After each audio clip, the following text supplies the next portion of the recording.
Hello, future cadets. I hope all of you are staying safe and studying hard. So, today we are meeting for another session of Captain Tiranga और आज भी हम geography के कुछ और important topics को discuss करेंगे.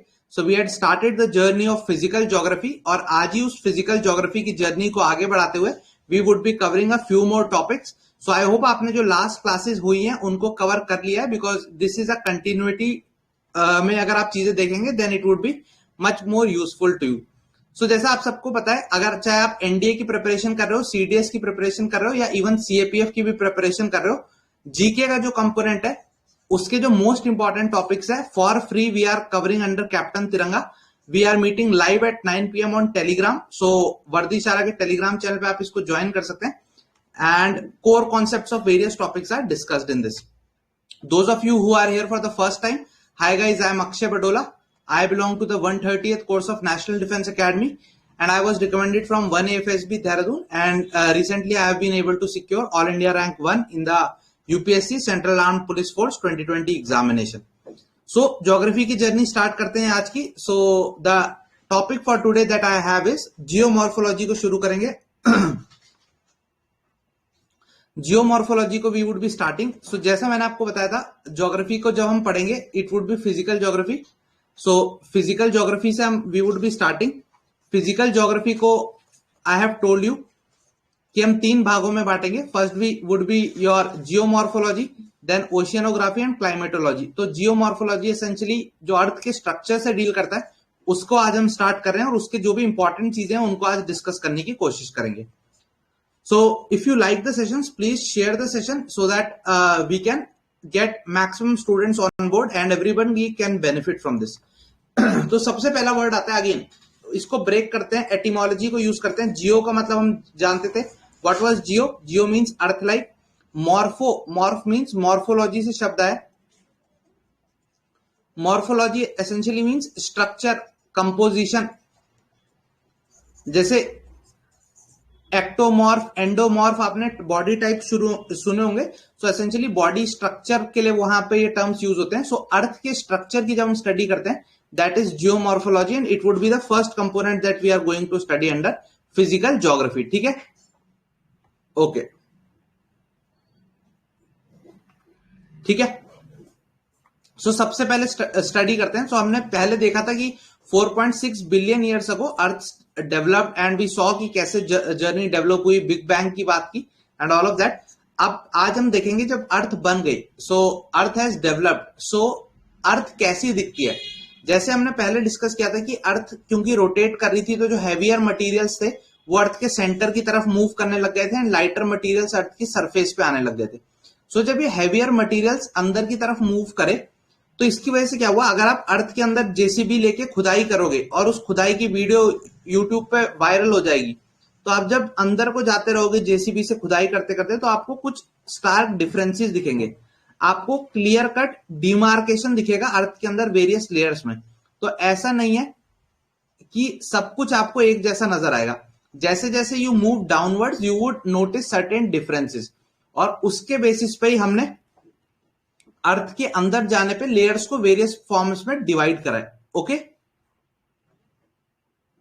ठीक है, okay. So what is essentially now going to happen is हम इन लेयर्स के बारे में स्टडी करेंगे because questions are invariably asked from this topic. So structure of earth की बात करें तो जैसा मैंने बोला, अर्थ के अंदर अगर आप जाते जाओगे up to centre of earth, तो आपको अगर आप नोटिस करो तो ब्रॉडली 3 चीजें नोटिस होंगी. सबसे पहले जब आप अर्थ की सरफेस पे हो और थोड़ा सा ही अंदर गए हो तो वो जो आपको आउटर मोस्ट लेयर अर्थ की एनकाउंटर होगी उसको हम नाम देंगे क्रस्ट. फिर आप थोड़ा अंदर जाओगे, जो मैक्सिमम परसेंटेज ऑफ अर्थ की वॉल्यूम कवर करेगी उसको हम नाम देंगे मेंटल. फिर फाइनली जो inner most part of earth होगा उसको हम क्या नाम देंगे? कोर. ठीक है. सो आउटर मोस्ट ध्यान रखना है. आउटर मोस्ट क्या था?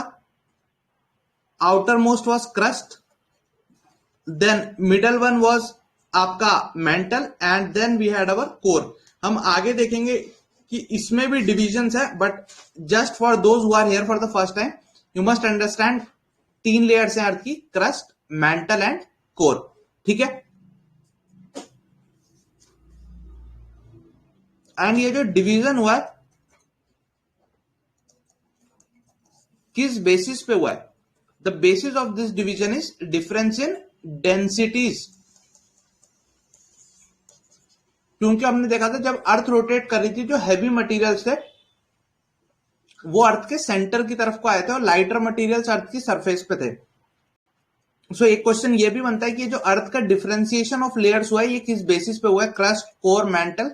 इनका जो डिफरेंशिएटिंग फैक्टर है वो क्या है? जो डिफरेंशिएटिंग फैक्टर है इसमें density of the various layers. Okay, so this thing is clear. ठीक है, सो एक और चीज समझ आती है। हमने देखा था जब अर्थ फॉर्म हो रही थी तो जो हैवियर मटेरियल थे वो सेंटर की तरफ आए थे, लाइटर मटेरियल ऊपर की तरफ आए थे। सो इसकी वजह से क्या हुआ था? अर्थ की क्रस्ट जो होगी उसकी डेंसिटी सबसे कम होगी कि ज्यादा होगी? कम होगी, बिल्कुल सही बात। और जो अर्थ की कोर होगी उसकी डेंसिटी क्या होगी? सबसे ज्यादा होगी। ठीक है, क्योंकि हमने देखा था अर्थ फॉर्म ही उस तरीके से हुई थी, जिसकी सबसे कम डेंसिटी वो सबसे आउटर मोस्ट, जिसकी सबसे ज्यादा डेंसिटी वो अर्थ के इनर मोस्ट पोर्शन में। ठीक है, सो यहां से ये भी चीज निकल के आती है। अब डेंसिटी कितनी है नॉट इंपॉर्टेंट, जस्ट हमें ट्रेंड पता होना चाहिए। ठीक है, नहीं लंगूटी भाई आपको ये याद नहीं रखना। ठीक है, नंबर्स आर नॉट इंपॉर्टेंट यहां पे। ठीक है, सो अब एक एक करके चलते हैं। I would take you layer by layer. सबसे पहली जो आउटर मोस्ट लेयर यानी पृथ्वी, जिस पृथ्वी पे आप खड़े भी हो अभी सरफेस पे, अगर उसकी मैं बात करूं तो उस लेयर को हमने क्या नाम दिया था? क्रस्ट। अब क्रस्ट भी जो है इसको मैं दो भागों में डिवाइड कर सकता हूं। एक हुई आपकी कॉन्टिनेंटल क्रस्ट और एक हुई आपकी oceanic crust. Continental crust essentially क्या होती है? जो ये पुरानी थ्योरी है, it has been modified now, but पुराने जमाने में क्या बोला जाता था कि कॉन्टिनेंट्स जो है समुंदर है और समुंदर के ऊपर ये जो कॉन्टिनेंट्स है, समुंदर किसी और चीज से बने, कॉन्टिनेंट्स किसी और चीज पे बने, and they are floating over the other. ठीक है, सो पुराने जमाने में क्या बोला जाता था कि जो कॉन्टिनेंट्स हैं ये सब बने सियाल से, that is silicon and aluminium से, और जो ओशियंस बने, ओशियनिक क्रस्ट बनी है, ये बनी है सीमा से, सिलिकॉन एंड मैंगनीज से। ठीक है, तो ये पुराना कॉन्सेप्ट है, बट अभी भी क्योंकि कई बार क्वेश्चंस में पूछ लिया जाता है। So continents are made up of sial and oceans are made up of sima. Again this is an old theory, it has been change, but पुराने टाइम में बोला जाता था। एग्जामिनर कई बार क्वेश्चन पूछ लेता है, so you must know this. So essentially इसका मतलब क्या था कि जब भी आप पृथ्वी पे देखोगे, पुरानी थ्योरी है, इसका आइडिया क्या था कि सपोज यहां पे कोई ओशियन है। Okay, so this is ocean. तो ये मानता था कि ये जो ओशियन की क्रस्ट है इट वुड बी डिफरेंट, ये जो कॉन्टिनेंट की क्रस्ट है इट वुड बी डिफरेंट। तो कॉन्टिनेंटल क्रस्ट उसने बोला it is made up of sial, and oceanic crust उसने बोला it is made up of sima and it is floating over this. ठीक है, so this was the old theory. So again this was rejected, sial sima का concept reject किया गया modern times में। It was replaced by continental drift theory for some time, then उसके बाद ice sea floor spreading theory, and then we have our present theory that is accepted worldwide, that is plate tectonics theory. So essentially वो सब discuss करेंगे, but suffice it to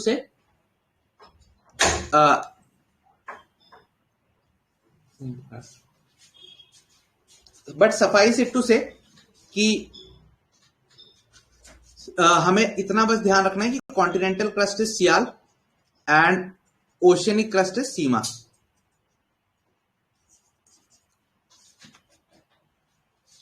okay, ठीक है, नहीं, हाँ ये इतना क्लियर है। ठीक है, you don't have to remember वो डेंसिटी वाला part, this much is fine, उसका आपको वैल्यूज याद नहीं रखनी है। दूसरी चीज अब क्रस्ट में आती है, अगर आप और ऑब्जर्व करोगे तो एक चीज होती है which is called as outer crust and there is something which is called as inner crust. So जब, और ये आउटर और इनर किस बेसिस पे डिफरेंशिएटेड है? outer crust or inner crust, what is the basis of differentiation? Again, the basis of differentiation is density. तो जो inner crust होगी वो ज्यादा dense होगी, outer crust would be less dense. ठीक है. ऑल्सो एक और चीज निकल के आती है, जो ओशियनिक क्रस्ट है that is thinner and the continental crust was considered to be thicker. So ये चीज पता होनी चाहिए. ओशियनिक क्रस्ट हम आगे देखेंगे जब प्लेट टेक्टोनिक्स पढ़ेंगे, तो it is basaltic in origin. Basalt is one of the igneous rocks. तो oceanic crust is basaltic in origin, whereas continental crust is largely granite and andesite. ठीक है. सो granite andesite से बनेंगी आपकी continental crust, basalt से बनेंगी आपकी oceanic crust. ठीक है. जैसा हमने देखा कॉन्टिनेंटल क्रस्ट थिकर है and oceanic crust is thinner. ठीक है.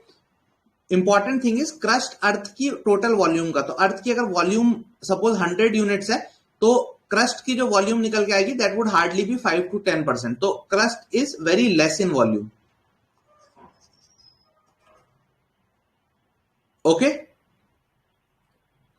ठीक है. तो अब देखो, जैसा मैंने बोला आउटर क्रस्ट है, इनर क्रस्ट है. सो इनके बीच की जो बाउंड्री होगी उसको भी एक पर्टिकुलर नाम दिया जाता है. जैसा मैंने बोला, ये बाउंड्री किस बेसिस पर डिफाइंड होगी?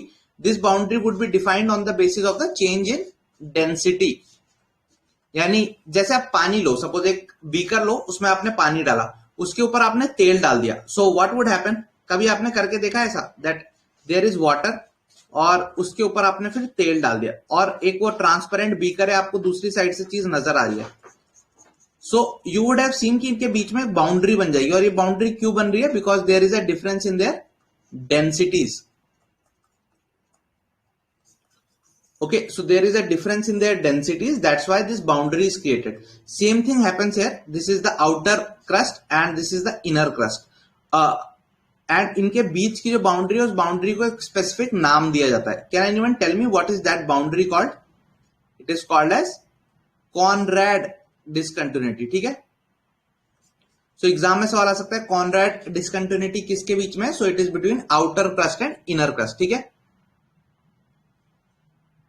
ठीक है. नहीं, we don't have to remember the volumes. बस एक आइडियल आइडिया आपको पता होना चाहिए कि सबसे ज्यादा वॉल्यूम किसकी है. सबसे ज्यादा वॉल्यूम जो है दैट इज ऑफ मेंटल. ठीक है. ठीक है. So this is clear. बिल्कुल सही, सबने सही जवाब दिया. That's great. कॉनराड सबको पता है. तो सो आगे बढ़ते हैं. Conrad is clear to everyone. Now let's move forward. अब देखो, जैसा मैंने बोला कि क्रस्ट आउटर क्रस्ट और इनर क्रस्ट होगी. क्रस्ट के बाद नेक्स्ट लेयर जो आएगी, again difference of layers would be defined on the basis of what? It would be defined on the basis of density. So crust के बाद जो next layer आएगी, it would be what? It would be mental. और crust और mantle के बीच का जो बॉर्डर है उसको हम क्या बोलेंगे? It is called as discontinuity हो गया. Again it would be, and what would this discontinuity be known as? It would be called as the Moho discontinuity, या फुल फॉर्म देखें तो मोहोरोविक डिसकंटिन्यूटी. सो क्रस्ट और mantle के बीच की जो डिसकंटिन्यूटी है, it is called as Moho और Mohorovicic discontinuity. And outer crust और इनर क्रस्ट के बीच की जो डिसकंटिन्यूटी है, that was called as Conrad discontinuity. ठीक है. सो क्रस्ट में किसी को कोई डाउट है? If you have any doubt in crust, please let me know. Crust एकदम क्लियर है. Crust should be crystal clear कि क्रस्ट क्या है? अर्थ की सरफेस जिसके ऊपर हम खड़े होते हैं. जो ऊपर की सरफेस जिस पे हम खड़े हैं दैट इज आउटर क्रस्ट. उसके नीचे जो आएगी थोड़ी सी खुदाई करने के बाद, that would be inner crust. Crust earth की ओवरऑल वॉल्यूम का बहुत ही लेस परसेंट है. और क्रस्ट सियाल और सीमा के कंपोजिशन से पुराने जमाने में देखी जाती थी. और ओशियनिक क्रस्ट थिनर है, कॉन्टिनेंटल क्रस्ट थिकर है. ठीक है. बट जब भी डूबेगी ये ओशियनिक क्रस्ट डूबेगी because it is much more denser. Oceanic crust denser क्यों है? Why is the oceanic crust denser? It is because it is made up of basalt. and ये जो continental crust है, it is of lesser density because it is made up of granite and andesite. तो इतनी चीजें जो बताएं, ये आपके अगर दिमाग में बैठ गई, then this thing is clear. अब इसमें जो डेटा है again not very important, but हाँ जो कॉन्सेप्ट था वो आपको पता होना चाहिए. Most important thing, you should be able to visualise की क्या डिस्कशन हुआ है. ठीक है. कॉन्टिनेंटल क्रस्ट जो है it is made up of granite and andesitic rocks, and जो ओशियनिक क्रस्ट है it is made up of basaltic rocks. ठीक है. Okay, so let's move forward then. Crust clear है तो let's move to the next layer which is mantle. तो mantle is the thing that occupies maximum volume, यानी पूरी अर्थ की जो volume है, अगर पूरी अर्थ का वॉल्यूम में 100 यूनिट मानूं तो 80 यूनिट से ज्यादा जो वॉल्यूम है वो मेंटल की, यानी अर्थ को एज अ होल देखोगे तो सबसे ज्यादा जो अर्थ की वॉल्यूम में कंट्रीब्यूशन है वो किसका है, वो अर्थ की मेंटल का है. So mantle M, mantle for M for middle, तो mantle would be in the middle. तो इसको एक बार इमेज में भी देखोगे तो और क्लियर होगा. So this was the outer crust, inner crust. अब ये वाला जो एरिया है, this thing that you can find here is this reddish सा पोर्शन. तो इसमें जो डार्क रेड है that is your outer mantle, and जो लाइटर ऑरेंजिश है this is your inner mantle. ठीक है. So outer mantle, inner mantle. Outer और इनर के बीच का डिफरेंशिएशन अगेन किस बेसिस पे हुआ होगा, on the basis of density. ठीक है. तो मेंटल के बारे में पहली चीज हमने देखी that it is occupying the maximum volume of earth's volume. ठीक है. More than 80% of volume is of mantle only. Mantle शुरू कहां से होती है, मेंटल स्टार्ट्स जैसे ही क्रस्ट खत्म होती है उसके बाद से मेंटल स्टार्ट्स, और बीच में मेंटल का भी जो अपर मोस्ट पोर्शन है it is known by a special name, it is called as asthenosphere. So asthenosphere is the uppermost part of mental, and essentially it is a semi molten thing, semi plastic thing. और इसके ऊपर आगे हम देखेंगे ऐसा माना जाता है कि ये जो एस्थेनोस्फेयर है since it is semi molten, मतलब मैग्मा लावा फ्लो करता हुआ आपको इसमें दिखेगा. तो जो कॉन्टिनेंट्स है they are essentially floating over this. The ocean bodies आगे चल के हम देखेंगे they are also considered to be floating over this. जो प्लेट्स है they are moving over this asthenosphere. ठीक है. It is because semi plastic या सेमी मोल्टन स्टेट में. ठीक है. और ये जो मेंटल है this is the uppermost part. Mantle का uppermost part is the asthenosphere, and this is about it. ठीक है.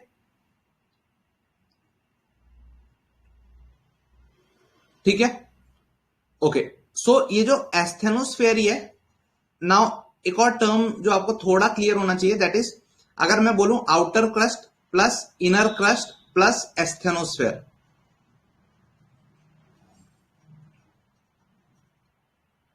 Then outer crust, inner crust plus asthenosphere would be equal to your lithosphere. Okay. So outer crust, inner crust plus asthenosphere is lithosphere. Litho का मतलब ही हमने क्या देखा था, rock. So essentially ये जो अर्थ का ऑब्जर्वेबल पार्ट आप जनरली जो ऑब्जर्व करते हो that is this lithosphere only. आगे चल के हम देखेंगे इन लिथोस्फेयर्स के पार्ट हो जाएंगे, and these parts would be called as plates of earth. ठीक है. So that we would come later, but अभी to establish the concept of lithosphere, lithosphere is what, outer crust plus inner crust plus ये जो uppermost part of mantle है this is essentially lithosphere. ठीक है. Okay. So mental में अगर आप नीचे जाओगे तो फिर आप आउटर मेंटल छोड़ के इनर मेंटल की तरफ जाओगे. So essentially that would be the inner mantle. ठीक है. मेंटल में भी जैसे जैसे आप नीचे जाते रहोगे उसकी डेंसिटी क्या होती जाएगी, इंक्रीज होती जाएगी. एंड ये जो मेंटल है it is essentially magma and solid rocks. ठीक है. मेंटल की कंपोजिशन क्या है, फेनी. इसकी जो कंपोजिशन है that is FeNi, iron plus nickel plus some amount of silica. Okay. FeNi, iron, nickel and silica is the generic composition of the mantle. अगर आपसे पूछा जाए डोमिनेशन किस एलिमेंट्स का है उसमें, तो it is FeNi plus silica. ठीक है. जैसे मैंने बोला एस्थेनोस्फेयर क्या है, आपकी अपर मोस्ट पोर्शन है ऑफ द मेंटल. ये एक सेमी प्लास्टिक जोन होता है अप टू 400 किलोमीटर. तो अर्थ के अगर सरफेस से आप खुदाई शुरू करोगे जेसीबी से तो 400 किलोमीटर की डेप्थ तक एस्थेनोस्फेयर को आप मान सकते हो. उसके beyond you would be in the inner mental zone. Most important utility of asthenosphere is, एक तो इसके ऊपर फ्लोट करते हुए मानते हैं कॉन्टिनेंट्स एंड दीज थिंग्स. दूसरा, जो भी आपके अर्थ पे आपको जनरल वोल्केनिज्म दिखता है, मेजोरिटी ऑफ द वोल्केनिज्म जो दिखता है, ज्वालामुखी जो दिखते हैं, उसकी जो मैग्मा आ रही होती है अर्थ के अंदर से, जो वो लावा आपको बहता हुआ दिख रहा होता है अर्थ की सरफेस पे, अर्थ के अंदर से जो मैग्मा निकल रहा होता है, the majority of the magma is coming from the asthenosphere वाला पार्ट. ठीक है. सो क्वेश्चन डायरेक्टली एस्थेनोस्फेयर पे भी आ सकता है. So this should be there. ठीक है. Lakshya please ask your doubt again यार, I missed it I guess. ठीक है, ठीक है, ओके, ठीक है। So this much is clear.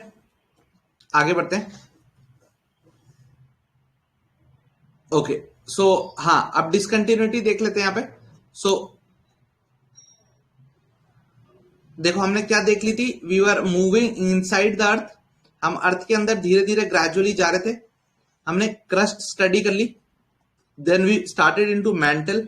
हमने क्रस्ट और मेंटल की बाउंड्री देखी, जिसको हमने नाम दिया मोहो या मोरोविक डिसकंटिन्यूटी। अब मेंटल के अंदर भी तो एक है इनर मेंटल और एक है आउटर मेंटल। तो इनर मेंटल और आउटर मेंटल के जो बीच की है उसको क्या बोलते हैं हम, बताओ? It is start from R, it is repetitive discontinuity. Old students को तो पता होना चाहिए जिन्होंने पढ़ा हुआ है। So it is repetitive discontinuity. Inner mantle और आउटर मेंटल के बीच की जो डिसकंटिन्यूटी है, it is called as repetitive discontinuity. Again discontinuity किसके बेसिस पे होगी? It would be on the basis of, it would be on the basis of what? It would be on the basis of the difference in the densities. ठीक है, so outer mental clear है।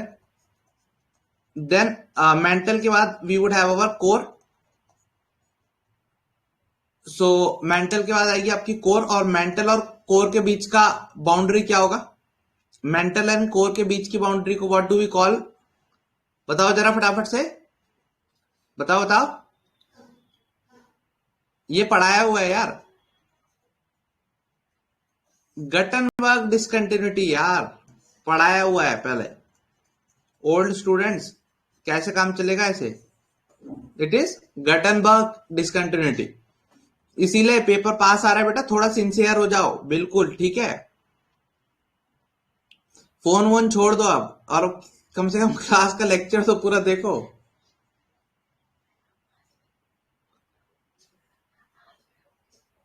बिल्कुल ठीक है। हाँ, मिंटू को trick याद है, बहुत बढ़िया मिंटू। क्रस्ट और लिथोस्फेयर में अभी अभी डिफरेंस देखा ना, फॉर्मूला ही देखा हमने। We saw inner crust plus outer crust plus asthenosphere is equal to lithosphere. So there is a difference. Lithosphere is a wider term, crust is a narrower term. ठीक है, ओके, ठीक है, बिल्कुल, ग्रेट। सो Gutenberg discontinuity देख ली। So mental और core के बीच की हो जाएगी। ठीक है, आगे बढ़ते हैं। Asthenosphere we have discuss, now let's move to the core. So again हमने क्रस्ट देख ली, मेंटल देख ली, and now the final part is the core of the earth. So when we talk of core, core में भी हम इसको दो भाग में डिवाइड करेंगे ना। कोर को भी हम दो भाग में डिवाइड करेंगे। क्या होंगे दो भाग?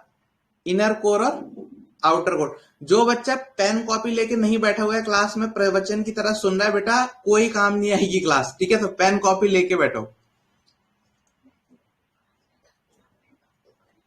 इनर कोर, एंड उसके बाहर जो होगी that would B outer core.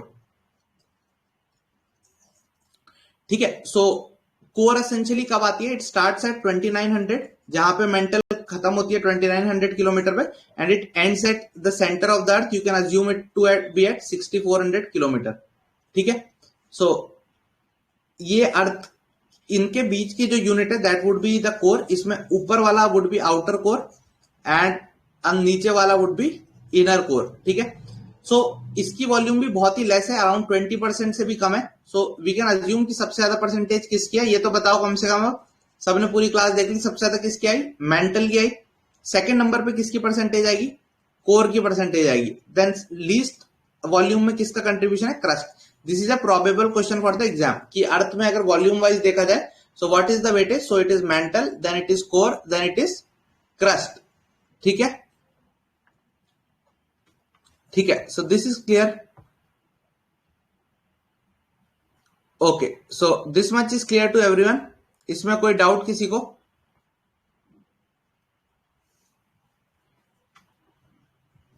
ठीक है, कोई डाउट नहीं तो देन इट्स फाइन।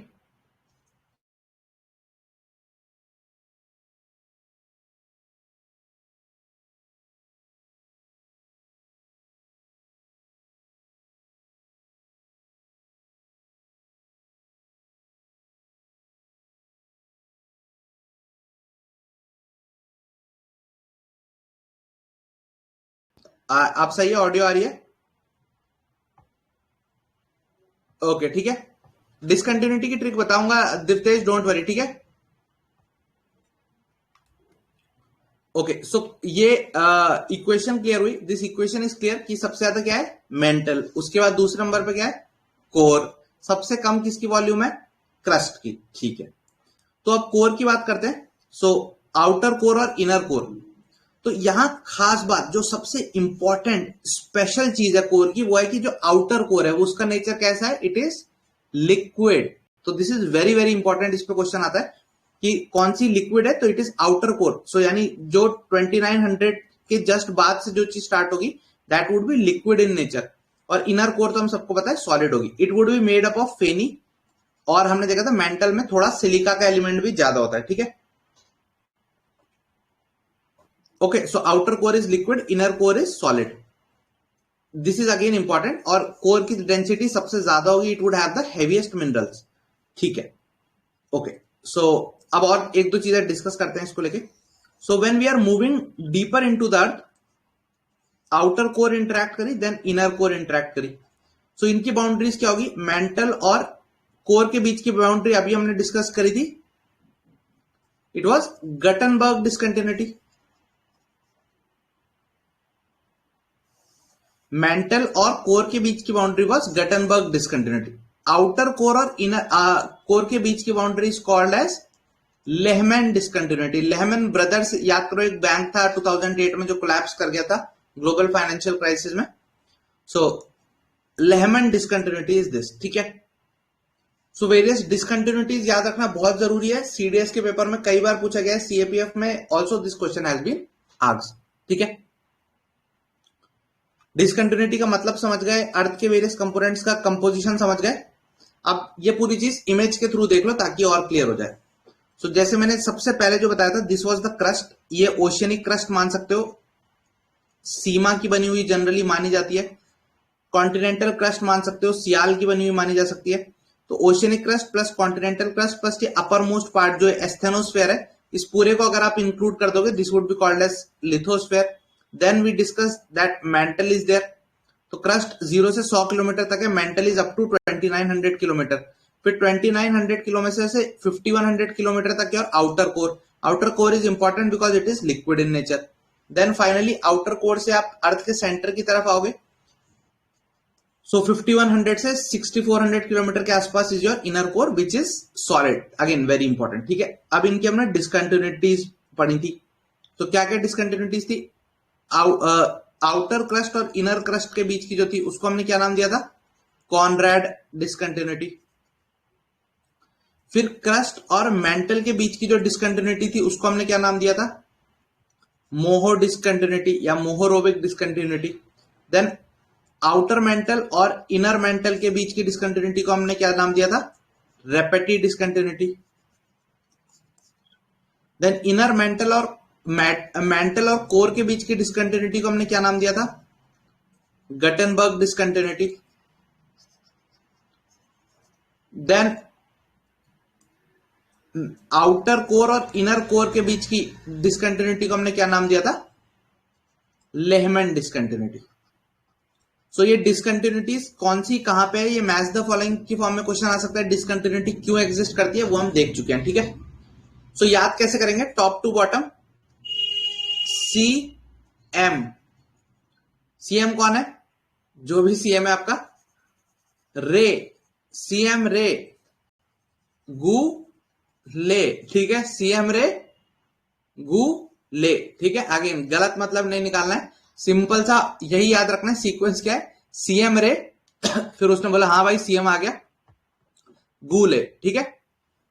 नहीं, रेंज याद रखना कंपलसरी नहीं है, this brief idea should be there that अच्छा अर्थ की डेप्थ अबाउट 6400 किलोमीटर है, देन 5100 किलोमीटर के बाद से we have our inner core which is solid in nature, ठीक है। सो सीएम रे गु रे क्लियर है। कैसे याद रखेंगे डिसकंटिन्यूटीज को टॉप टू बॉटम, हमें सबको पता है आउटर इनर में सारी डिसकंटिन्यूटीज स्प्लिट अप है। सो उनको हम ऐसे ही याद रखेंगे दैट टॉप में we would have CM, then रे, देन गु एंड देन ले, ठीक है। सीएम रे, Conrad, Moho, Repetti, Gutenberg and Lehmann discontinuity. So इस पे क्वेश्चन आता है, ऐसे याद रखना है। क्लियर है ये चीज? Any doubt in this? If anyone is having any doubt please let me know. ठीक है, अब एक और इंपॉर्टेंट चीज आ जाती है which is composition of earth. तो कंपोजिशन ऑफ अर्थ हम दो टाइप में डिस्कस कर सकते हैं। कैसा? एक है अर्थ की क्रस्ट की कंपोजिशन और दूसरी है अर्थ एज अ होल की कंपोजिशन। ठीक है, तो अर्थ की क्रस्ट की जब हम कंपोजिशन स्टडी कर रहे हैं, एसेंशियली हम कॉन्टिनेंटल क्रस्ट और ओशियनिक क्रस्ट की स्टडी कर रहे हैं। ठीक है, सो अर्थ की जब क्रस्ट की स्टडी करेंगे तो ये क्वेश्चन भी कई बार आता है कि अर्थ की क्रस्ट पे यानी अर्थ की सरफेस पे सबसे ज्यादा पॉपुलर चीज क्या है, सबसे ज्यादा दिखता क्या है? तो बेटा टिकटॉक मत बोलना, द आंसर इज ऑक्सीजन। तो कई लोग सरप्राइज होंगे कि अर्थ की सरफेस पे कहां है सर, धरती पे तो ऑक्सीजन नहीं दिखती, हवा में दिखती है। देखो अर्थ पे आपको जो भी रॉक्स दिखेंगे, majority of the rocks they would be existing in the form of oxides. Iron आपको प्योर आयरन कहीं नहीं मिलेगा, it would B existing in the form of ferric oxide.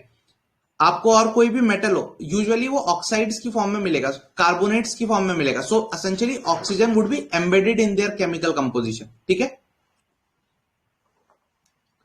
ठीक है, so this thing is clear, oxides वाला फंडा is clear. सो अर्थ की surface पे सबसे ज्यादा क्या होगा? It would B oxides. Okay, it would B oxides. ठीक है, सो ऐसे भी याद करना है। देखो अर्थ में लोग क्या अपने राज अपने तक ही रखते हैं, राज कोई किसी के साथ शेयर नहीं करता ना। तो इसीलिए अर्थ पे क्या लगता है, अर्थ की सरफेस पे ऑफिशियल सीक्रेट्स एक्ट। अगर आप एक सोल्जर हो और आपने अपना राज लीक कर दिया तो फिर आप टर्मिनेट हो सकते हो। सो ऑफिशियल सीक्रेट्स एक्ट चलता है अर्थ की सरफेस पे। सो ओ स्टैंड्स फॉर सबसे ज्यादा अर्थ की सरफेस पे किसकी परसेंटेज है? ऑक्सीजन की। नेक्स्ट परसेंटेज किसकी है? इट इज ऑफ सिलिकॉन की। एंड फाइनली थर्ड नंबर पे किसकी परसेंटेज है? एल्यूमिनियम की। सो ये भी क्वेश्चन आता है कि अर्थ की क्रस्ट पे जो वेरियस एलिमेंट्स है उन्हें अरेंज किया जाए। So it would B oxygen सबसे ज्यादा, नियर अबाउट 45% के करीब, 30% के करीब silicon and then aluminium. So OSA official secrets act, earth की सरफेस पे कभी भी चलोगे तो अपने राज को अपने दिल तक संभाल के रखना, वरना तो लीक हो जाएगा। ठीक है, सो ऑफिशियल सीक्रेट्स एक्ट। बिल्कुल बेटा, कच्चा बादाम तो भी दिखता है बट उससे ज्यादा आपको ऑक्सीजन दिखती है। ठीक है, so oxygen, silicon and aluminium, these are the top ones on the earth crust, earth की सरफेस पे। पर जैसा हमने देखा अर्थ की सरफेस सिर्फ एक ही पार्ट है, गहराई में उतरोगे तो आपको असलियत मालूम चलेगी। असलियत यानी अर्थ एज अ होल का जब आप केमिकल कंपोजिशन स्टडी करोगे तब आपको क्या पता चलेगा, नहीं ऊपरी चीज तो बस दिखावा थी, असली गेम तो अंदर हो रहा है। तो ये दिखावे पे मत जाओ, ऊपरी चीजों पे मत जाओ। अगर अर्थ के अंदर खुदाई करोगे और अर्थ एज अ होल का कंपोजिशन देखोगे तब क्या पता चलेगा आपको, सबसे ज्यादा क्या है? सबसे ज्यादा है लोहा, आयरन, फिर है ऑक्सीजन और फिर है सिलिकॉन। फियोसी, फियोसी किसी लड़की का नाम नहीं है, आपकी फियोन्से का भी नाम नहीं है। फियोसी इज अर्थ का as a whole chemical composition. तो अर्थ एज अ होल क्यों? क्योंकि मेंटल में सबसे ज्यादा आपको आयरन मिल रहा है, हमने देखा था ना, FeNi plus silica. So that's why, और कोर में भी आयरन काफी क्वांटिटी में था। So that's why iron is at the first number. So Fe, then oxygen and then finally silicon. So earth as a whole का composition देखोगे तो iron is the maximum, then we have oxygen and then we have silicon. So this proportion वाला चीज should be clear to you. ठीक है, ठीक है, so this much is clear. FeOSi clear हो गया, not fiancee, it is FeOSi. ठीक है, अच्छा जो बच्चे अंग्रेजी में हाथ तंग समझते हैं, फियोन्से का मतलब मुझे कमेंट में करके भी बताना। ठीक है, ओके, सो आज के लिए इतना ही करते हैं। आज की क्लास थोड़ी छोटी रखेंगे because we would have to do another thing also. So आज की क्लास छोटी रखेंगे बिकॉज लंबी क्लासों में many students do not continue they waver off. तो आज छोटी क्लास ही रखेंगे, इतने पे रोकेंगे एंड देन इवेंचुअली देखेंगे कि छोटी क्लास पे कितना कैसा रिस्पॉन्स आ रहा है आप लोगों का, एंड इवेंचुअली आगे का डिसाइड करेंगे। So that's all. सुबह 8 बजे कल we would try to do SSB की, कल की मुजाहिदे SSB. So be ready for that, Tiranga होती रहेगी। आगे देखेंगे whether we should do it on YouTube live और टेलीग्राम पे। सो उसके भी लेके भी आप लोग अपने कमेंट्स दे सकते हैं। सो that's all from my side. Good night, जय Hind. Let's try to see how short classes work.